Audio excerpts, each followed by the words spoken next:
The night was eerily quiet as the RMS Titanic glided through the icy waters of the North Atlantic. The stars above seemed to shiver as the ship plowed through the vast darkness, a stark contrast to the ship's opulence. It was April 14th, 1912, and the world was unaware of the dread lurking beneath the surface. For most aboard, the Titanic was a symbol of human achievement, an unsinkable marvel of modern engineering. But beneath its polished veneer lay a truth far more sinister. This wasn't just any ship. It was a ghost from another vessel's past, a chilling secret that had remained buried until now. James Hayes, a young steward, had been working the night shift. He was busy attending to guests, his mind preoccupied with the conversations and laughter echoing through the grand halls. The passengers were oblivious to the mounting tension, lost in their evening entertainments, but Hayes couldn't shake the feeling that something was wrong. It was more than just the chill in the air. There was a sense of foreboding that gripped him, an inexplicable dread that tightened around his chest.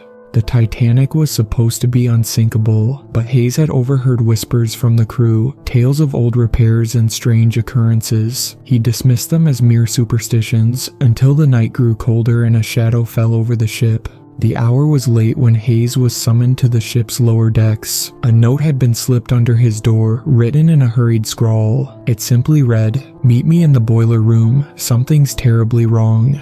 With curiosity piqued, Hayes navigated the labyrinth of corridors and staircases that led to the bowels of the ship. As he descended into the boiler room, the once comforting hum of the engines seemed to take on a menacing tone. The heat of the room was stifling, the air thick with the scent of coal and sweat.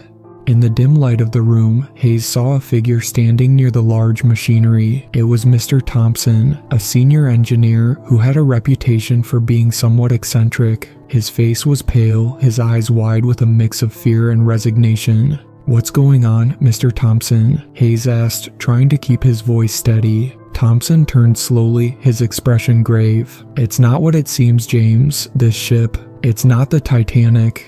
Hayes stared at him, confusion etched on his face. "What do you mean, this is the Titanic? It's in all the papers." Thompson shook his head. "No, it's the Olympic." Hayes felt a chill run down his spine. The RMS Olympic had been the Titanic's older sister, a ship with its own tragic history. An accident had marred its name years before, leading to a series of unsettling events. "That's impossible," Hayes said. "The Titanic was launched just last year."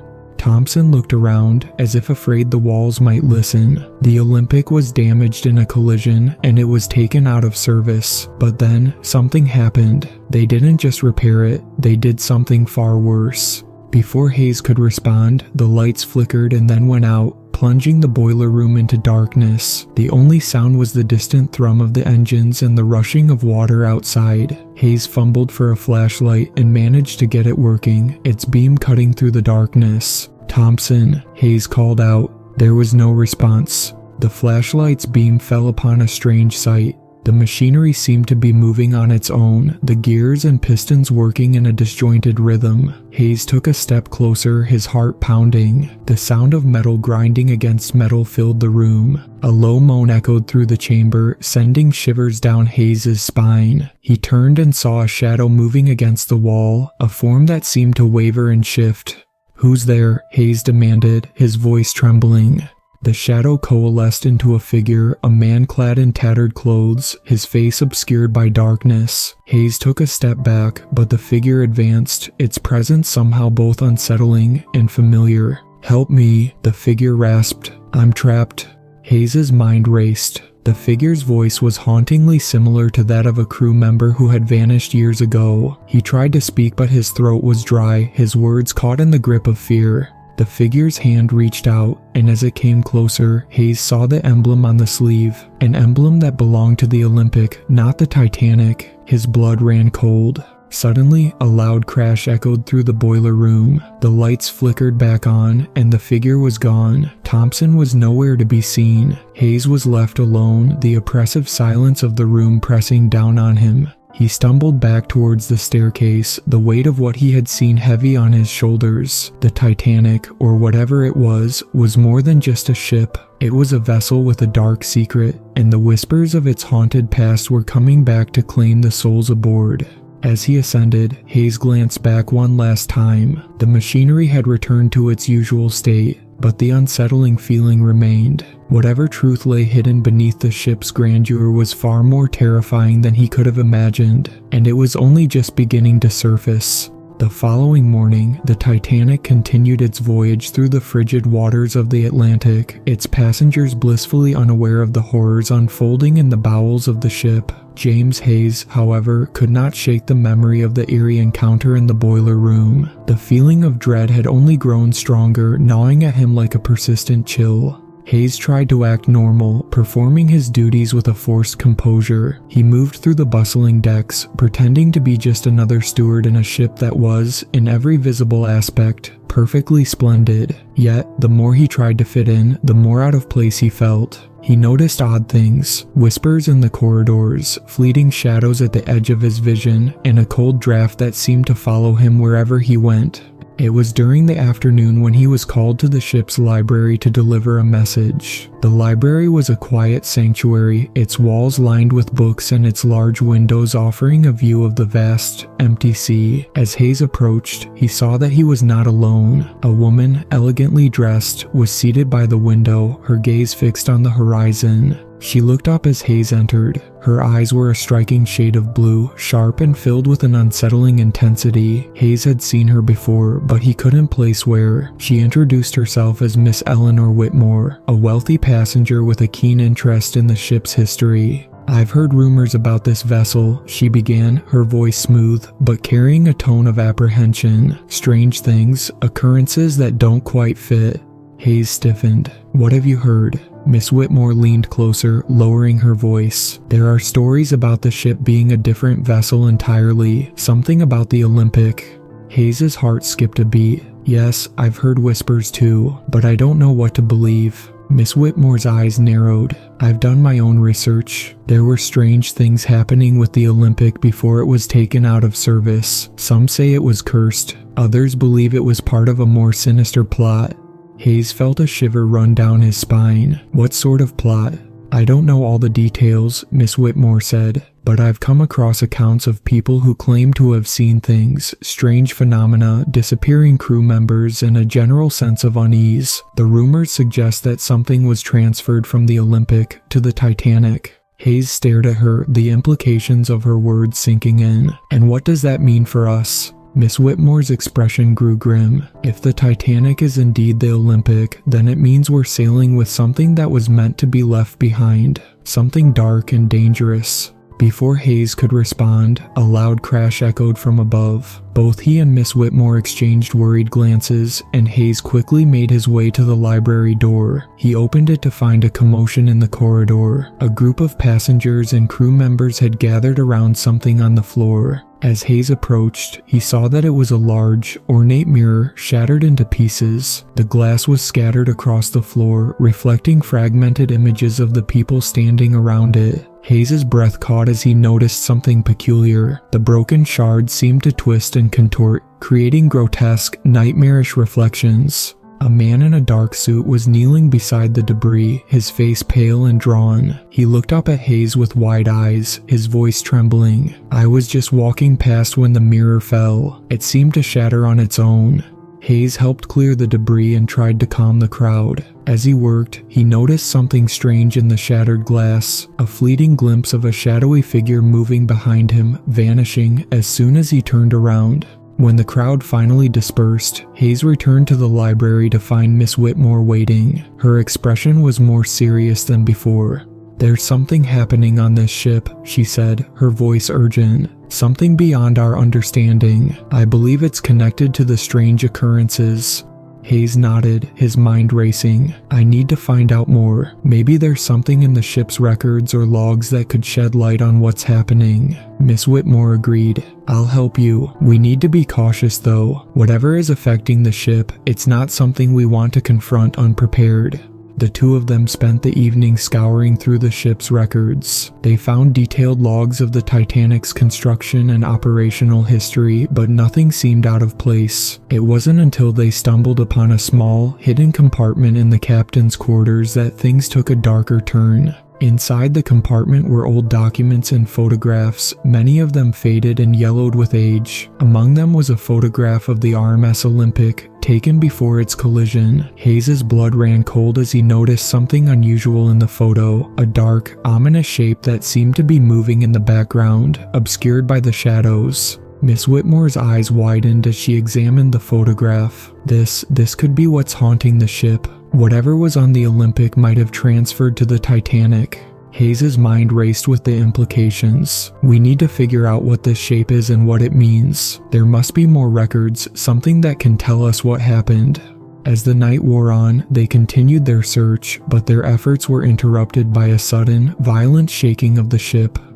The Titanic lurched, throwing them off balance. The lights flickered and went out, plunging them into darkness once again. The ship's emergency alarms blared, and a sense of panic spread through the corridors. Hayes and Miss Whitmore grabbed their flashlights and hurried out of the captain's quarters, navigating through the chaos. The ship seemed to be alive with malevolent energy, its very structure groaning and creaking as though it were under attack.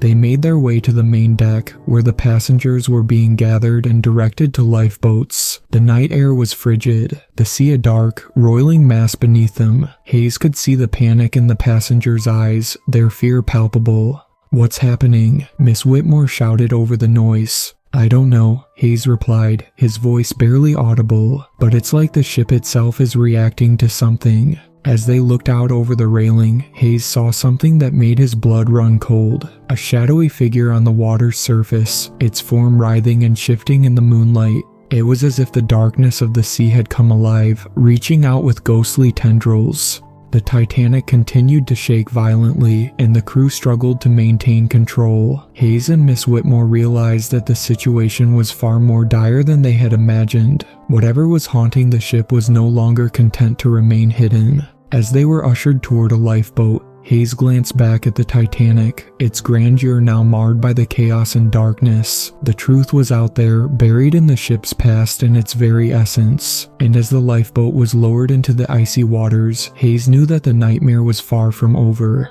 The Titanic, or whatever it truly was, had yet to reveal its full horrors. And as the sea claimed its new passengers, the echoes of its haunted past were only beginning to stir. As the lifeboat bobbed on the turbulent waters, James Hayes and Miss Eleanor Whitmore were left with more questions than answers. The Titanic loomed above them, a dark silhouette against the moonlit sky, its once grand form now a haunted relic of terror. The lifeboat was filled with other passengers, their faces pale and eyes wide with fear. The sea around them was eerily calm, but the sense of dread never left Hayes. He looked back at the Titanic, trying to make sense of the chaos that had unfolded. The shaking of the ship had ceased, but the tension remained thick in the air. Miss Whitmore leaned closer, her voice barely audible over the waves. "We need to figure out what's going on. If the ship is truly cursed or haunted, we need to understand why." Hayes nodded, shivering from both the cold and the terror that had gripped him. "We need to get back on the ship, find out what's happening before it's too late." Miss Whitmore hesitated. "But how? The lifeboats are being lowered away from the ship. We're supposed to be safe here." "We can't just wait," Hayes said urgently. "If there's something wrong with the ship, it could endanger everyone. We need to find out if there's a way to stop it." The decision was made. With the help of a few determined passengers, Hayes and Miss Whitmore managed to maneuver their lifeboat back towards the Titanic. They clambered up a rope ladder and slipped back onto the deck, their breaths coming in ragged gasps. The ship was quieter now, but there was an unsettling stillness. The grandeur of the Titanic seemed diminished, its splendor overshadowed by the ominous atmosphere. The corridors they had previously navigated with ease now seemed twisted and unfamiliar, as if the ship itself had altered its layout. They made their way back to the lower decks, the areas they had explored earlier now shrouded in a dense, suffocating darkness. The cold was intense, and the shadows seemed to pulse with a life of their own. Hayes led the way, determined to find answers. As they approached the boiler room again, the air grew colder, the machinery eerily silent. The once familiar hum was replaced by an oppressive stillness. Hayes and Miss Whitmore exchanged worried glances. "Whatever is happening," Miss Whitmore said softly, "it's affecting the ship's very essence. We need to find the source." They entered the boiler room cautiously. The scene was as Hayes had left it. The machinery was still, and the oppressive silence was only broken by the distant creaking of the ship. But as they moved deeper into the room, they noticed something new, a faint, ghostly glow emanating from a corner of the room. The glow was coming from an old, rusted compartment, partially hidden behind a tangle of pipes and machinery. Hayes approached it carefully and pried it open. Inside were old, leather-bound journals and dusty artifacts, their significance unknown. Miss Whitmore examined the items with a keen eye. These looked like they might be related to the ship's past. Among the journals was a small, weathered book with a broken seal. Hayes opened it, revealing pages filled with faded handwriting. As he read, he could make out references to the RMS Olympic, descriptions of repairs, mentions of strange occurrences, and warnings about a dark presence that seemed to follow the ship. "There it is," Miss Whitmore said, pointing to a passage. "It speaks of a ritual, a dark pact that was made to bind a malevolent force to the ship. It seems the force was meant to be contained, but something must have gone wrong."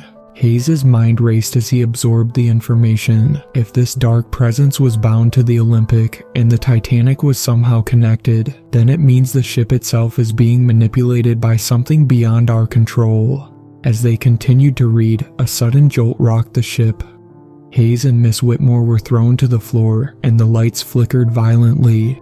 The air was filled with a low, guttural growl that seemed to resonate from deep within the ship's hull. They scrambled to their feet and made their way back to the main deck, where the situation had grown even more dire. The ship was listing, and water was beginning to breach the upper decks. The Titanic was in full-scale panic mode, with passengers and crew running frantically.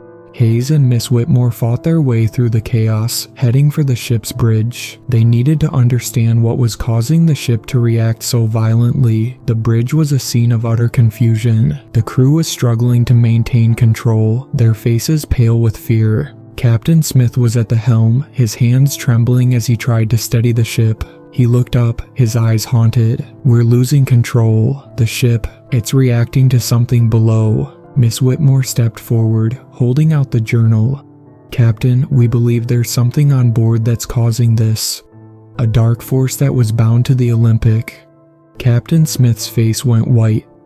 "I had heard rumors of strange things, but I didn't want to believe them. If there's truth to this, then we need to find a way to stop it." The ship's alarms blared louder, and the crew's efforts to regain control seemed futile. Hayes and Miss Whitmore realized that they needed to find the source of the disturbance, whatever it was, before it was too late. They raced back through the corridors, heading for the lower decks once more. The darkness seemed to close in around them, the shadows taking on a life of their own. As they reached the boiler room, they saw something that made their blood run cold. The ghostly figure Hayes had seen earlier reappeared, its form more defined and menacing. It floated above the machinery, its eyes glowing with a malevolent light. The air around it was charged with a dark energy that seemed to warp reality itself. "This must be the source," Miss Whitmore said, her voice shaking. Hayes took a deep breath and approached the figure cautiously. "What do you want? Why are you causing all this?" The figure's voice was a chilling whisper that seemed to come from everywhere and nowhere. "Release me from this vessel." Hayes and Miss Whitmore exchanged worried glances. "How do we release you?" Hayes asked. The figure's form seemed to waver. "Find the binding, the ritual, destroy it." With that, the figure began to fade, leaving behind an oppressive silence. Hayes and Miss Whitmore understood that they had to act quickly. They had to locate the ritual and destroy it, to free the ship from its haunting past. As they raced through the ship, the Titanic situation grew more desperate. The listing became more severe, and the ship's structure groaned under the strain. Hayes and Miss Whitmore followed the clues from the journal, leading them to an old storage room near the ship's stern. Inside the room, they found a hidden compartment. Within it was an ancient, ornate box sealed with a dark, unearthly energy. It was clear that this was the binding ritual the ghostly figure had mentioned. With trembling hands, Hayes opened the box, revealing a series of arcane symbols and a dark, pulsating artifact. The air around it seemed to thicken and a cold wind swept through the room. "This must be it," Miss Whitmore said. "We need to destroy it." Hayes took out a heavy wrench from the storage room and smashed it against the artifact. The box cracked open, and a dark, swirling energy erupted from within. The ship shook violently as if in response to the destruction of the binding. The dark presence seemed to dissipate, the oppressive atmosphere lifting slightly. Hayes and Miss Whitmore staggered out of the storage room, their breaths coming in short gasps. As they emerged on deck, the chaos had lessened. The ship's crew and passengers were still in a state of panic, but the Titanic's shaking had stopped. The ship was still listing, but it seemed that the worst of the danger had passed. "We did it," Hayes said, looking at Miss Whitmore. "We've broken the binding." Miss Whitmore nodded, her face pale but relieved. "The ship should stabilize soon. We need to get to the lifeboats and ensure everyone's safety." As they made their way to the lifeboats, Hayes couldn't shake the feeling that the Titanic's ordeal was far from over. The dark presence had been a part of the ship's past, but its lingering effects had left a mark. As the lifeboats were finally filled and lowered into the sea, Hayes looked back at the Titanic. The ship, now a silhouette against the dawn, was no longer the majestic marvel it had once been. It was a vessel that had carried with it a dark secret, a secret that had finally been exposed.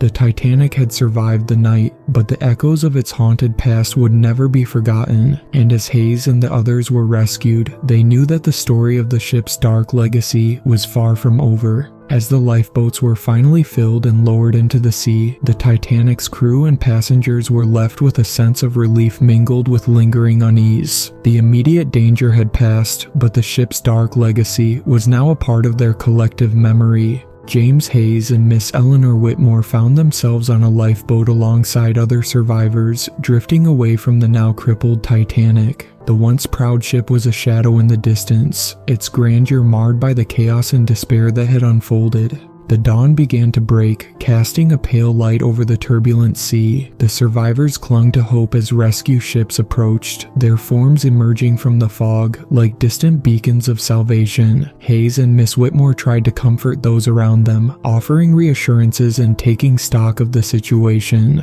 But despite the relief of impending rescue, an unsettling silence hung in the air. Hayes couldn't shake the feeling that the Titanic's dark presence had left an indelible mark on them all. As the rescue ships drew closer, the lifeboats were guided to safety. The survivors were brought aboard, and the crew worked to stabilize the situation. Hayes and Miss Whitmore were taken to a nearby ship, their ordeal finally coming to an end.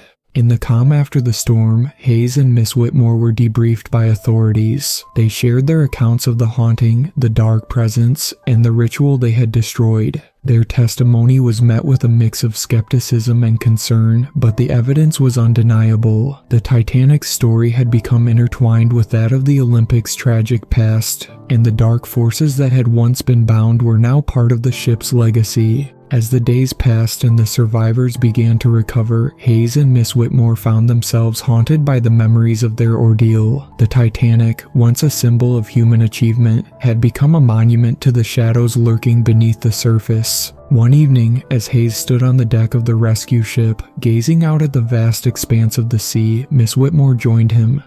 The calm waters belied the horrors they had faced, but Hayes knew that the darkness was still out there, somewhere. "We did what we could," Miss Whitmore said quietly, "but the legacy of the Titanic and the Olympic will always linger. The past has a way of catching up with us." Hayes nodded, his gaze fixed on the horizon. "Yes, and we must remember that some secrets are better left buried. We faced the darkness and survived, but the echoes of that night will stay with us forever."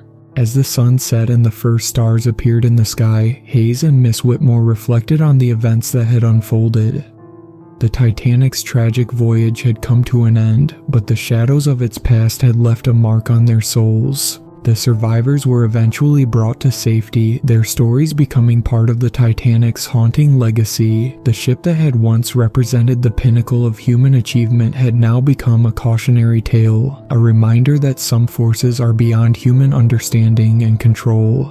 And as the years passed, the tale of the Titanic and the dark secrets it harbored continued to capture the imagination of those who heard it. The ship's haunting past served as a reminder of the dangers lurking beneath the surface, both literal and metaphorical. The Titanic had sailed into history with a dark secret, and though its physical form was lost to the sea, its legacy remained, an echo of terror and mystery that would never truly be forgotten.